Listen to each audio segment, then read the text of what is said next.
दैनिक Chhattisgarh channel देखना शुरू कर चुके हैं आप और छत्तीसगढ़ प्रदेश की आज की तमाम सभी महत्वपूर्ण बड़ी खबरों की शुरुआत जय जोहार और नमस्कार के साथ। छत्तीसगढ़ में धान खरीदी की शुरुआत 15 नवंबर से हो सकती है, जहां 160 लाख मीट्रिक टन धान खरीदी का अंदाजा इस वर्ष के लिए लगाया जा रहा है। छत्तीसगढ़ में 15 नवंबर से धान खरीदी शुरू हो सकती है और इसको लेकर खाद्य मंत्री दयालदास बघेल की अध्यक्षता में मंत्रालय महानदी भवन में मंत्रिमंडलीय उप समिति की बैठक संपन्न हुई। इसमें खरीफ विपणन वर्ष 2024-25 के समर्थन मूल्य पर धान खरीदी और कस्टम मिलिंग की नीति की समीक्षा की गई है। साथ ही बैठक में वन एवं जलवायु परिवर्तन और सहकारिता मंत्री केदार कश्यप, स्वास्थ्य मंत्री, परिवार कल्याण मंत्री श्याम बिहारी जायसवाल और राजस्व एवं आपदा प्रबंधन मंत्री टंकराम वर्मा शामिल हुए। इस साल 160 लाख मीट्रिक टन धान खरीदने का अनुमानित रखा गया है। बैठक में धान खरीदी 15 नवंबर से शुरू किए जाने पर बातचीत हुई। मंत्रियों ने कहा कि राज्य मंत्री परिषद की बैठक में ही इसका अंतिम निर्णय लिया जाएगा। इस बार 21 क्विंटल प्रति एकड़ के मान से धान खरीदी का फैसला किया गया है, जहां प्रदेश में पंजीकृत किसानों से समर्थन मूल्य पर इलेक्ट्रॉनिक वेटिंग मशीन के माध्यम से प्रदेश के किसानों से 21 क्विंटल प्रति एकड़ के मान से धान की खरीदी का निर्णय लिया गया है। छत्तीसगढ़ में अब खाने पीने की वस्तुओं पर जीएसटी लगाने के बाद अब त्योहारी सीजन से पहले महंगाई का एक और झटका दाल और आटा और साथ ही तेल को लगता नजर आ रहा है।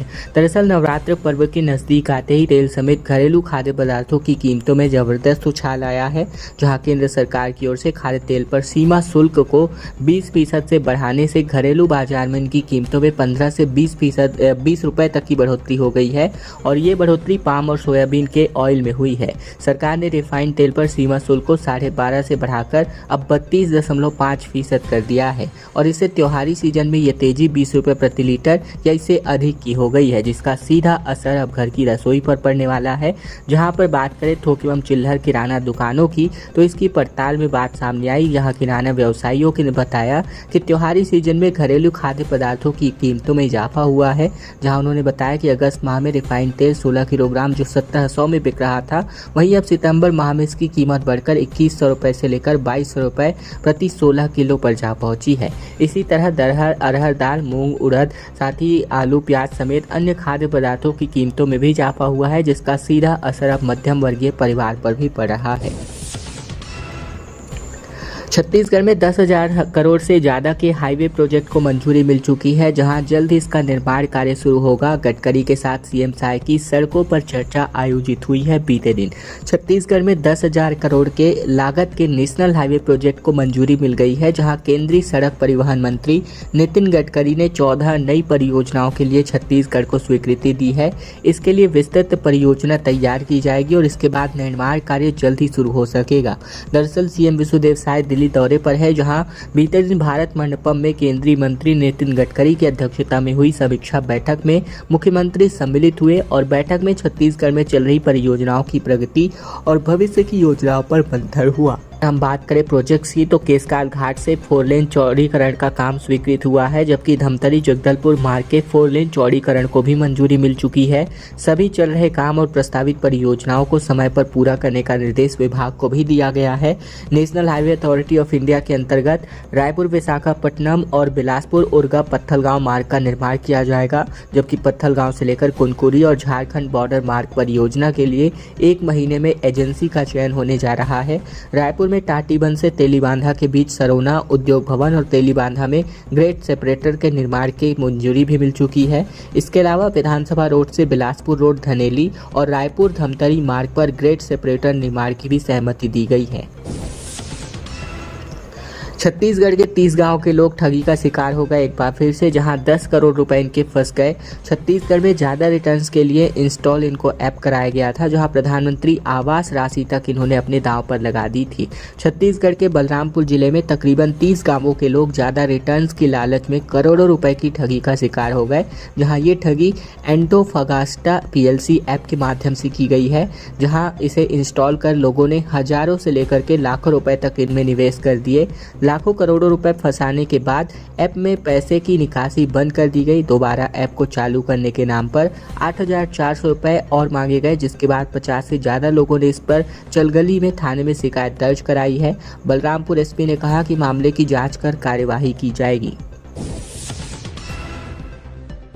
रायपुर से जल्द ही अयोध्या, रांची और जयपुर के लिए फ्लाइट की सेवा शुरुआत होने जा रही है, जहां विमानन कंपनियों ने इसके प्रस्ताव बनाकर भेज दिए हैं। स्वामी विवेकानंद एयरपोर्ट रायपुर से जल्द ही अयोध्या, रांची और जयपुर के लिए फ्लाइट सेवा शुरुआत होने जा रही है, जिसके लिए मार्च में समर सीजन के नए शेड्यूल जारी हो सकते हैं।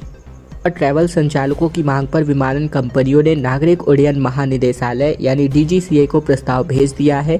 इसमें बताया जाता है कि भगवान श्री राम की नगरी अयोध्या में रामलला के दर्शन के साथ ही रांची और जयपुर के लिए फ्लाइट चलाने की मांग पिछले काफ़ी समय से चल रही है। उक्त तीनों शहरों से बड़ी संख्या में यात्रियों का आवागमन भी होता है और सीधी और कनेक्टिंग फ्लाइट के कारण यात्रियों को परेशानी का सामना करना पड़ता है।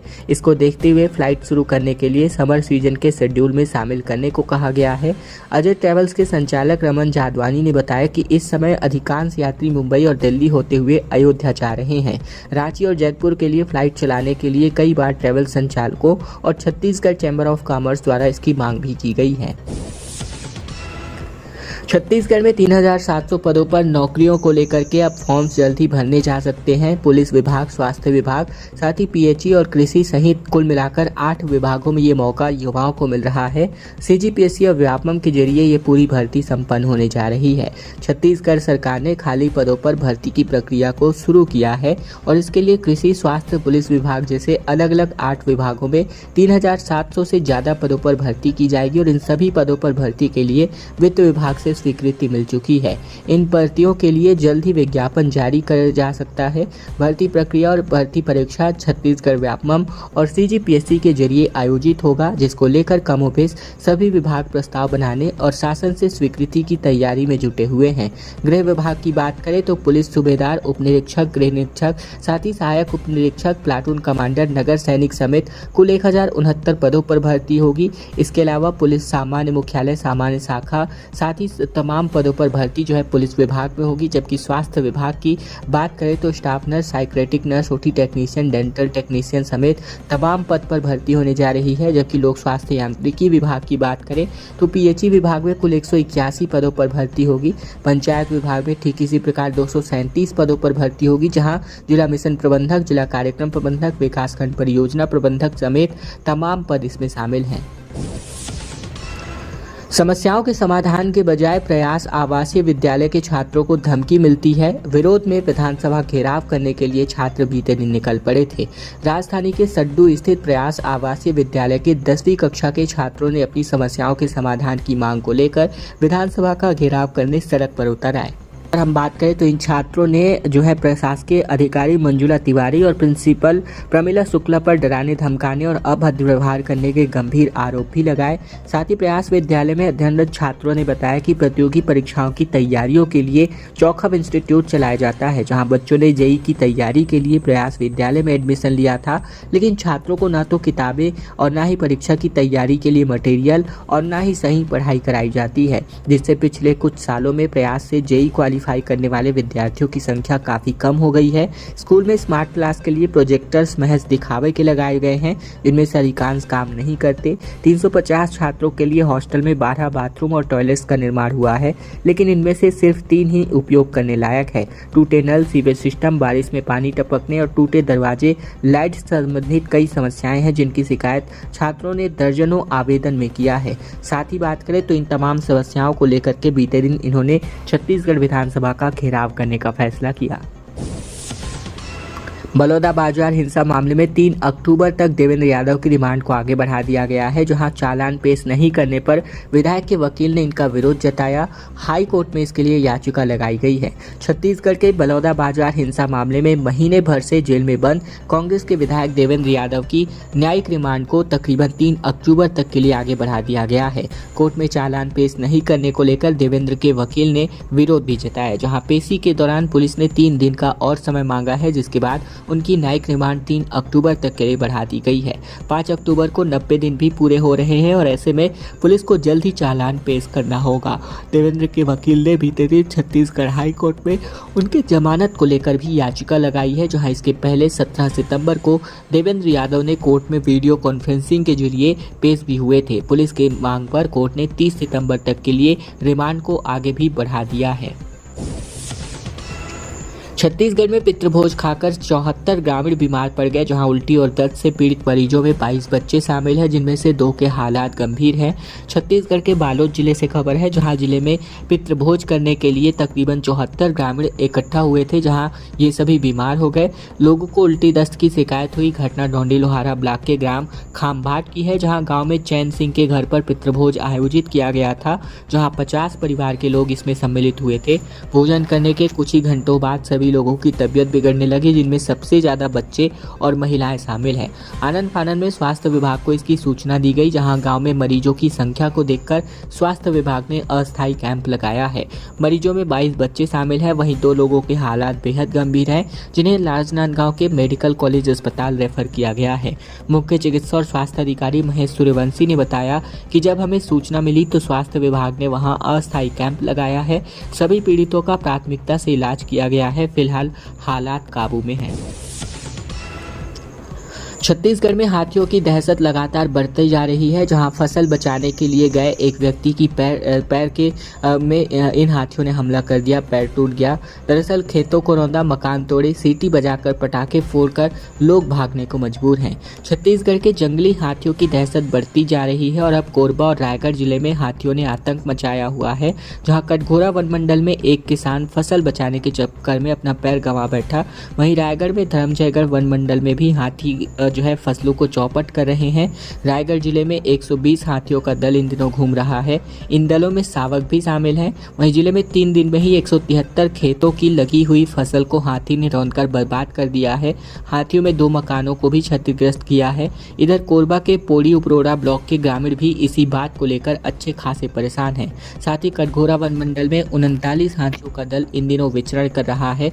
कोरबा में ग्रामीण अपनी फसल को बचाने के लिए शोर मचाकर तो वहीं कहीं सीटी बजाकर पटाखे फोड़कर हाथियों को भगाने की नाकाम कोशिश करते नजर आते हैं। नगर निगम की सामान्य सभा में बीजेपी कांग्रेस पार्षदों के बीच जमकर बवाल और मारपीट की समस्याएं देखने को मिल रही हैं। दरअसल राजनांदगांव नगर निगम की अंतिम सामान्य सभा के दौरान कांग्रेस और भाजपा पार्षदों के बीच तीखी बहस हो गई और इसके बाद मारपीट हो गई। सभा में कांग्रेस की ओर से रामधीन मार्ग के एक हिस्से का नाम बदलकर महेश मार्ग करने का प्रस्ताव रखा गया था और इस प्रस्ताव पर कांग्रेस और भाजपा पार्षदों के बीच वोटिंग हुई, जिसमें कांग्रेस का प्रस्ताव पास हो गया। साथ ही बात करें तो यहाँ इसी दौरान किसी बात को लेकर भाजपा पार्षद शरद सिन्हा और कांग्रेस पार्षद गणेश पवार के बीच हाथापाई शुरू हो गई, जिससे सभा का माहौल बेहद गर्मा गया और इस घटना का एक वीडियो भी सोशल मीडिया पर अब जमकर वायरल हो रहा है। नक्सल क्षेत्र में 29 और सुरक्षा कैंप खोलने की तैयारी में छत्तीसगढ़ सरकार दिखाई दे रही है।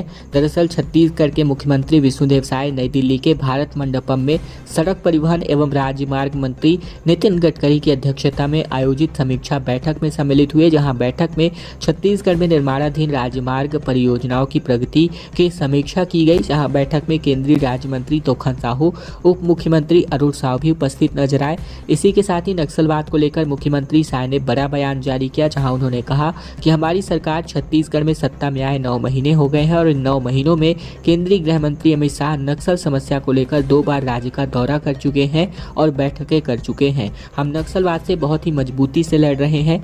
आने वाले दिनों में अब तक 32 कैंप खोले जा चुके हैं और आने वाले 29 और कैंप यहाँ पर खोले जाने प्रस्तावित हैं।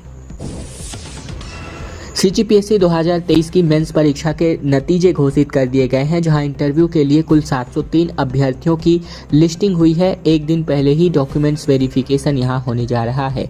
छत्तीसगढ़ लोक सेवा आयोग ने जून 2023 में आयोजित किए गए राज्य मुख्य सेवा के मुख्य परीक्षा के नतीजे घोषित कर दिए हैं, जिनमें 703 अभ्यर्थियों का चयन इंटरव्यू के लिए हुआ है। 242 पदों के लिए आयोजित मुख्य परीक्षा में 3597 अभ्यर्थी सम्मिलित हुए थे। साक्षात्कार के लिए चयनित अभ्यर्थियों को विज्ञापित पदों की अग्र मान्यता आयोग की वेबसाइट पर उपलब्ध लिंक के प्रयोग करके ऑनलाइन दर्ज करना अनिवार्य है।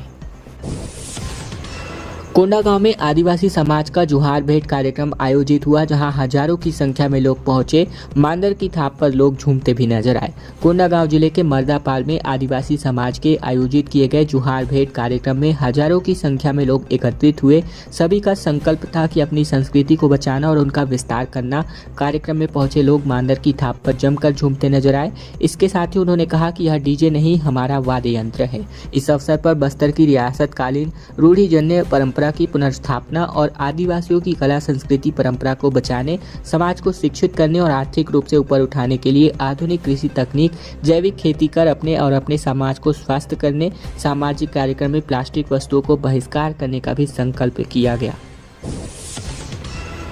छत्तीसगढ़ पीएससी से अभी नई भर्ती की संभावना बेहद कम। सितंबर में भी पूरा पद खाली गया और अक्टूबर में ही एडीओ, आबकारी आरक्षक और एसआई की वैकेंसी समेत तमाम पदों पर भर्ती निकाली जा सकती है। सितंबर में भी भर्तियों का टोटा रहा। अक्टूबर में आबकारी आरक्षक और ग्रामीण विकास विस्तार अधिकारी यानी एडीओ की नई वैकेंसी निकल सकती है। इसके अलावा पुलिस विभाग में एसआई समेत कुल मिलाकर अन्य 341 पदों पर भर्ती के लिए भी विज्ञापन जारी होने की संभावना है।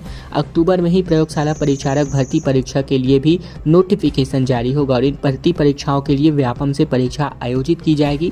सीजीपीएससी से नई वैकेंसी निकलेगी या फिर नहीं, इसको लेकर स्थितियां स्पष्ट नहीं है। प्रदेश में विभिन्न तरह की भर्तियों के लिए व्यापम और पीएससी से परीक्षाएं ली जा सकती हैं और ये भर्ती परीक्षाएं ये नई भर्तियां नई नहीं है क्योंकि सीजीपीएससी से पिछले साल राज्य सेवा परीक्षा के लिए भर्ती निकाली गई थी, जबकि व्यापम से फरवरी में मत्स्य निरीक्षक की भर्ती निकाली गई थी और इसके बाद दोनों ही संस्थाओं से कोई नई भर्तियां नहीं निकाली गई हैं।